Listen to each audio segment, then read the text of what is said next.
तुम हो कौन, इसका जवाब आज ही मिल जाना चाहिए कि वो उसकी जो भी है उसकी बहनें उससे मिलने आई हैं और उसके साथ सैकड़ों क्या हज़ारों लोग जनाब इजहार यकजहती के लिए उसके साथ शरीक हुए हैं।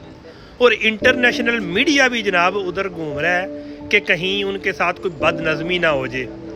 तो ये वो है कि जिसको इस वक्त अडियाला के सामने तो तकरीबन 100 या 1000 2000 3000 बंदा होगा, लेकिन लाखों लोग जो है ना इस वक्त बाकायदा तौर पे स्टैंड टू में देख रहे हैं कि क्या उसकी बहनों की मुलाकात उससे हो गई है।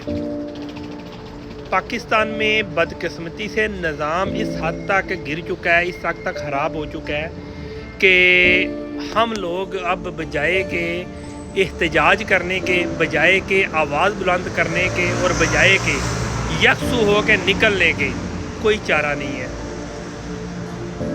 हमें सोचना होगा, हमें ये इजारादारी निज़ाम को ख़त्म करना होगा। मैं नहीं कहता कि इमरान हाँ ही, मैं ही नहीं कहता कि जनाब उसकी बहनें ही, मैं नहीं कहता कि नवाज शरीफ जरदारी। मैं चाहता हूँ कि इस मुल्क में निज़ाम बहाल हो, इस मुल्क में ये यकीन कायम हो, इस मुल्क में एक तरक्की के लिए एक राह हमवार हो। वो तभी मुमकिन है जब इस मुल्क में इजारादारी ख़त्म होगी। और इजारादारी किसके पास है? चंद शख्सियात के पास, जो कि अपने पूरे अदारे को गंदा कर रही हैं।